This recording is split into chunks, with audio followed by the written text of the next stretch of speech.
तो hello friends, आज का हमारा टॉपिक है HPLC। तो HPLC क्या है हमारी? बेसिकली हम बोलते हैं हाई प्रेशर लिक्विड क्रोमेटोग्राफी या high performance liquid chromatography.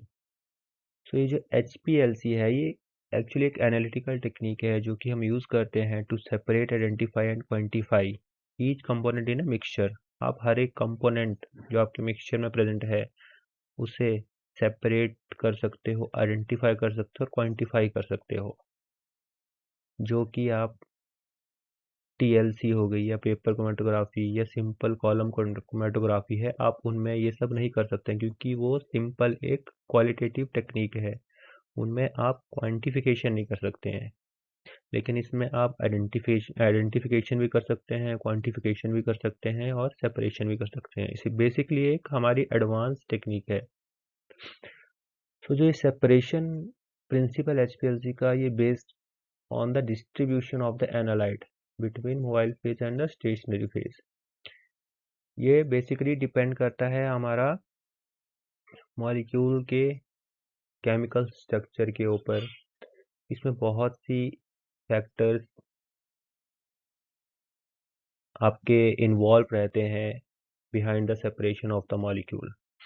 Like इसमें आपकी फोर्सेस जैसे वैन डर वाल फोर्सेस हो गई आपकी, या आपकी मॉलिक्यूल की पोलैरिटी हो गई, वो सब एक्चुअली रोल प्ले करते हैं आपके मॉलिक्यूल की separation between the stationary phase and mobile phase. So जो आपका मॉलिक्यूलर इंट्रैक्शन है of a sample with packing material जो कि कॉलम है एंड द स्टेशनरी फेज, उसके ऊपर आपका सेपरेशन जो है इंग्रेडिएंट्स का वो डिपेंड करता है। और एट लास्ट जो हमारा डिटेक्शन यूनिट रहता है, बेसिकली यूवी डिटेक्टर हम मोस्ट वाइडली यूज़ करते हैं HPLC में, वो हेल्प करता है to recognise the analyte after leaving the column.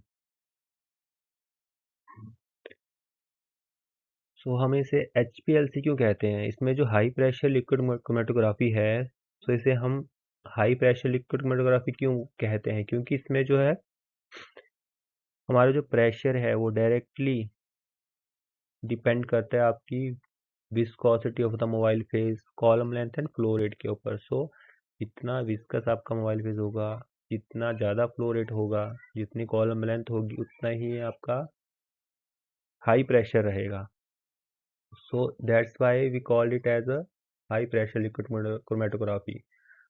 so जितने बेसिकली आपका पार्टिकल साइज जो है स्टेशनरी फेज का जितना कम होगा, उतना ही ज़्यादा आपके सिस्टम में बैक प्रेशर आएगा। सो इस कारण हमारे पंप को और ज़्यादा एफर्ट्स लगाने पड़ते हैं to pass mobile phase through the column. इसलिए हम इसे हाई प्रेशर लिक्विड क्रोमेटोग्राफी कहते हैं। जो हिस्ट्री है आपकी क्रोमेटोग्राफी की, बेसिकली ये 1901 में डेवलप की थी माइकल टेस्वेट ने, जिन्होंने क्या किया था, कॉलम क्रोमेटोग्राफी टेक्निक डेवलप की थी, जिसमें कि ग्लास ट्यूब उन्होंने पैक्ड की थी adsorbent material to separate plant pigment. अब वो एडसॉर्बेंट क्या था आपका? बेसिकली सिलिका था। उन्होंने वो सिलिका फिल किया था एक ग्लास ट्यूब में, और जो प्लांट पिगमेंट थे, जो कलरफुल आपके प्लांट पिगमेंट थे, वो उन्होंने पास करवाए उस कॉलम के थ्रू।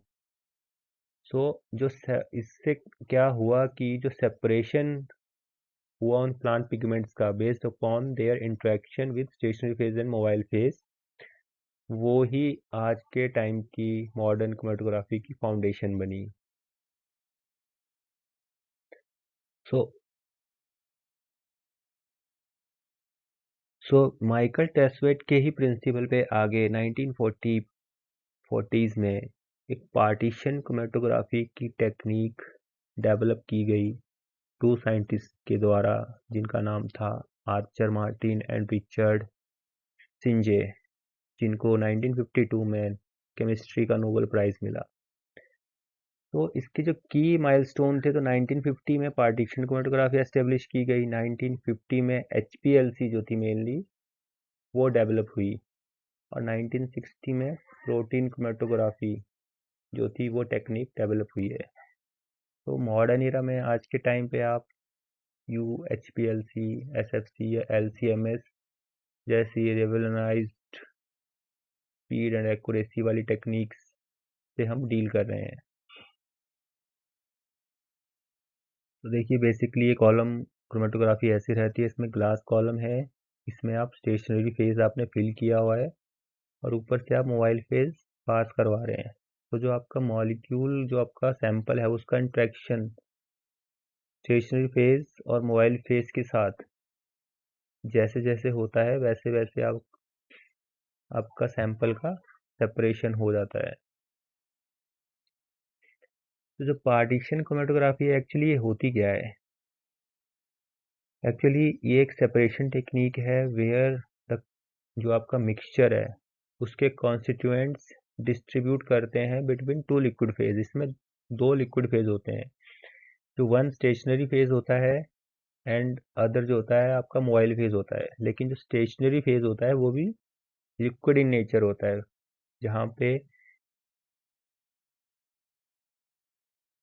जो स्टेशनरी फेज होता है वहाँ के जो सॉलिड सरफेस होता है उसमें एक लिक्विड की लेयर को एंकर्ड किया गया होता है, लिक्विड की लेयर चढ़ाई गई होती है। तो इसमें क्या होता है, आपके मॉलिक्यूल की जो सॉल्युबिलिटी है with stationery phase and the mobile phase, उसके बेस पे आपका मॉलिक्यूल का सेपरेशन होता है।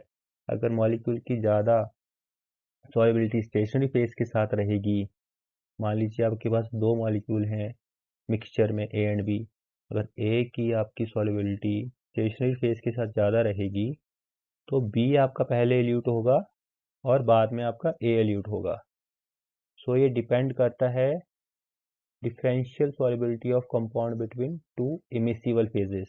टू इमिसिबल फेजेस क्यों कहा गया है? क्योंकि दोनों जो आपके फेजेस हैं stationery phase and liquid phase वो दोनों इमिसिबल है, मतलब वो डिसॉल्व नहीं करते हैं एक दूसरे के साथ। तो इमिसिबल मतलब जैसे कि आप पानी में अगर ऑयल को डालोगे तो ऑयल आपका पानी में डिसॉल्व नहीं करेगा, वो उसके ऊपर फ्लोट करना शुरू कर देगा। तो जो आपका compound separate due to varying partition coefficient between two phase, जो भी आपका पार्टीशन कोफिशिएंट होता है कंपाउंड का, उसके बेस पे आपके सेपरेशन अचीव होती है। और ये एक डायग्राम है बेसिकली HPLC का, जहाँ पे आपने एक मोबाइल फेज रखा है। अब ये आपका मोबाइल फेज पास हो रहा है सबसे पहले डीगैसिंग यूनिट में to remove dissolve air from the mobile phase. इसके आगे रहता है आपका सॉल्वेंट डिलीवरी पंप। ये सॉल्वेंट डिलीवरी पंप क्या करता है? To deliver the mobile phase and constant flow. एक कांस्टेंट फ्लो पे आपका मोबाइल फेज को डिलीवर करता है। आपने देखा होगा कि आपका फ्लो जो रहता है HPLC में हमेशा कांस्टेंट रहता है, लेकिन आपका जो प्रेशर है वो वेरी कर सकता है, क्योंकि एक प्रेशर है जिसको आप कंट्रोल नहीं कर सकते हो, लेकिन एक फ्लो ही ऐसी चीज़ है जिसे आप कंट्रोल कर सकते हो, क्योंकि प्रेशर आपका column two column, mobile phase two mobile phase भी वेरी करता है। इसलिए आप उसको कांस्टेंट नहीं कर सकते, उसको आप कंट्रोल नहीं कर सकते हो। आप क्या कंट्रोल कर सकते हो? Only flow rate. तो दैट्स वाई हमने ऐसा डिलीवरी सिस्टम डेवलप किया है जो कि एक कांस्टेंट फ्लो से मोबाइल फेज को पास करवाए। फिर इसके आगे एक आपका सैम्पलिंग यूनिट आती है। सैम्पलिंग यूनिट में क्या रहता है? एक तो आपका सैंपल वायल रहती है जहाँ पे आप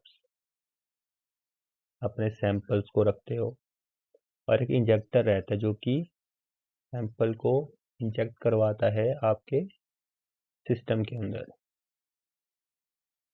सो ये इंजेक्टर जो है आपका क्या करेगा? सिस्टम के अंदर सैंपल इंजेक्ट करवाएगा और वो सैंपल जो है आपका फिर कॉलम के थ्रू पास होके डिटेक्टर से पास होता हुआ ड्रेनेज में जाएगा। तो जो कॉलम यूनिट है इसमें बेसिकली कॉलम ओवन भी रहता है, जो कि आपका क्या करता है, टेम्परेचर को मेंटेन रखता है। जो भी आपके प्रोग्राम में स्पेसिफाइड रहता है टेम्परेचर, उसको ये हमेशा मेंटेन रखता है। और आगे जाके जो डिटेक्टर है वो उसको डिटेक्ट करता है, और आपको ये जो आपके लाइट सिग्नल हैं इसको डिटेक्टर में बेसिकली डायोड्स रहते हैं जो कि लाइट फोटोन्स को कन्वर्ट करते हैं इलेक्ट्रिकल सिग्नल्स में, और जो इलेक्ट्रिकल सिग्नल्स हैं उसे हम कैप्चर करके क्रोमेटोग्राम के तौर पे डिस्प्ले करते हैं। So type of HPLC chromatography. So there are basically 4 different type of HPLC chromatography. First one is normal phase, second is reverse phase, and ion exchange chromatography, size exclusion chromatography. तो normal phase chromatography में क्या रहता है कि आपका जो mobile phase है वो नॉन पोलर होता है। तो इसको आप ऐसे याद रख सकते हैं कि N for normal and N for non polar mobile phase, और आपका जो स्टेशनरी फेज होता है वो पोलर रहता है, और उसका उल्टा जो रिवर्स फेज है वो उसका उल्टा रहता है। इसमें क्या रहता है, आपका मोबाइल फेज पोलर रहता है और स्टेशनरी फेज आपका नॉन पोलर रहता है। सो बेसिकली जो आपकी कॉलम रहती है जिसमें सिलिका रहता है उसकी आप नॉन पोलैरिटी वेरी कर सकते हैं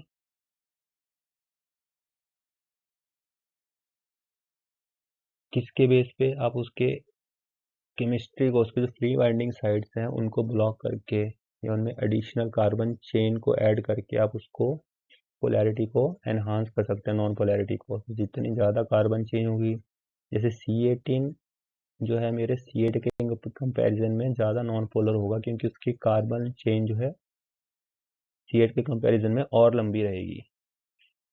या आप उसको क्या कर सकते हो, एंड कैपिंग कर सकते हो, जो उसके फ्री बाइंडिंग साइड है उसको आप कैप कर सकते हो, ब्लॉक कर सकते हो। तो ऐसे आप मॉडिफिकेशन करके भी अपने कॉलम को नॉन पोलर कर सकते हो। थर्ड वन इज अपना आयन एक्सचेंज क्रोमेटोग्राफी। तो आयन एक्सचेंज क्रोमेटोग्राफी में बेसिकली क्या रहता है, it is a process that allow the separation of ions and polar molecule based on their affinity to ion exchanger. So ion exchanger आपके two types के रहते हैं, cationic and anionic exchanger रहते हैं। तो कैटाइनिक जो रहता है वो क्या करता है, आपका नेगेटिवली चार्ज ग्रुप रहता है इसमें, जो कि अट्रैक्ट करते हैं पॉजिटिवली चार्ज कैटाइंस को। So these exchanger also called acidic ion exchange. Acidic ion exchange क्यों? क्योंकि acidic means उस पर नेगेटिवली चार्ज रहता है। So because they are negatively charged result for ionization of acidic group. और एनाइनिक एक्सचेंजर जो होते हैं वो पॉजिटिवली चार्ज ग्रुप रहते हैं जो कि अट्रैक्ट करते हैं नेगेटिवली चार्ज एनाइंस को, और इन्हें हम कहते हैं बेसिक एनाइन एक्सचेंज मटेरियल। आप देख सकते हैं ये मेरा आयन एक्सचेंज क्रोमेटोग्राफी है जिसमें कि मेरे ये जो नेगेटिवली चार्ज कैटाइंस हैं ये क्या कर रहे हैं, पॉजिटिवली चार्ज मॉलिक्यूल को अट्रैक्ट कर रहे हैं। तो मेरे पॉजिटिवली चार्ज अगर मेरा सैंपल रहेगा तो वो क्या करेगा, वो उतना ही ज़्यादा इंटरेक्ट करेगा मेरा स्टेशनरी फेज के साथ, जिस कारण वो उतना ही टाइम लेगा एल्यूट होने के लिए। तो ये बेसिकली इसका प्रिंसिपल है आपका आयन एक्सचेंज क्रोमेटोग्राफी का। और इसके उल्टा अगर मेरा मॉलिक्यूल नेगेटिवली चार्ज है और मेरा स्टेशनरी फेज पॉजिटिवली चार्ज है, जैसे कि एनाइनिक एक्सचेंज क्रोमेटोग्राफी में रहता है, तो मेरा वो उतना ही टाइम स्पेंड करेगा स्टेशनरी फेज के साथ। अब size exclusion chromatography. Size exclusion chromatography operate करता है on the principle of separating molecule based on their size. तो this technique use a column packed with porous beads allowing smaller molecule to enter the pore while larger cannot. As a result, larger molecule elutes first followed by smaller one. तो इसमें आप देख सकते हैं कि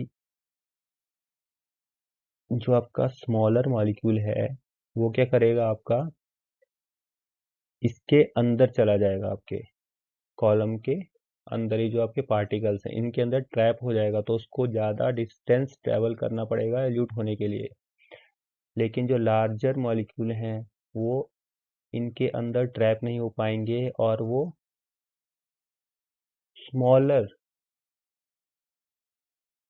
distance travel करेंगे as compare to smaller particle. तो larger particle जो है वो जल्दी एल्यूट हो जाएंगे क्योंकि उनको रास्ता जो अपना कवर करना है वो कम करना है। लेकिन जो छोटे पार्टिकल है उनको ज़्यादा डिस्टेंस ट्रेवल करना पड़ेगा क्योंकि उनको पार्टिकल्स के बीच से होकर गुजरना पड़ता है, जिस कारण उनका एल्यूशन उतना ही डिले हो जाता है। तो इसलिए साइज जेल एक्सक्लूजन का जो प्रिंसिपल है वो आपके मॉलिक्यूल के साइज के ऊपर डिपेंड करता है। तो जो प्रिंसिपल बिहाइंड सेपरेशन जो है आपका एक्चुअली एचपीएलसी में, वो डिपेंड करता है एड्सॉर्प्शन के ऊपर आपका एनालाइट का विद स्टेशनरी फेज।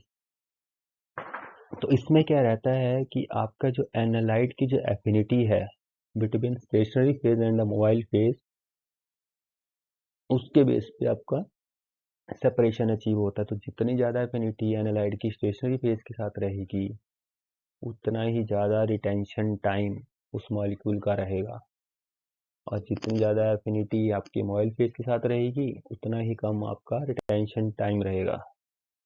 तो उतने ही जल्दी आपकी अर्ली जो है पीक एल्यूट होगी। तो देख सकते हैं जैसे ही ये एग्जांपल है, एक मोबाइल फेज मेरा कॉलम से पास हो रहा है। अब मैंने सैंपल जैसे इंट्रोड्यूस किया स्टेशनरी फेज में, तो इस सैंपल में मेरे 3 कंपोनेंट है ए बी एंड सी। तो आप देख सकते हैं यहाँ पे कि जो ए है इसकी एफिनिटी मेरी मोबाइल फेज के साथ ज़्यादा है, तो ये सबसे पहले एल्यूट हुआ, इसने उतना ही कम टाइम कॉलम में स्पेंड किया। बी की एफिनिटी मेरी कहीं ना कहीं स्टेशनरी फेज के साथ ज़्यादा है, और सी की सबसे ज़्यादा एफिनिटी है मेरा स्टेशनरी फेज के साथ। तो आप देख सकते हैं कि जो मेरी फर्स्ट पीक जो आई है वो ए की पहले आ गई है क्योंकि मेरा ए पहले एल्यूट हुआ है, बाद में बी एंड लास्ट में सी कंपोनेंट मेरा एल्यूट हुआ है।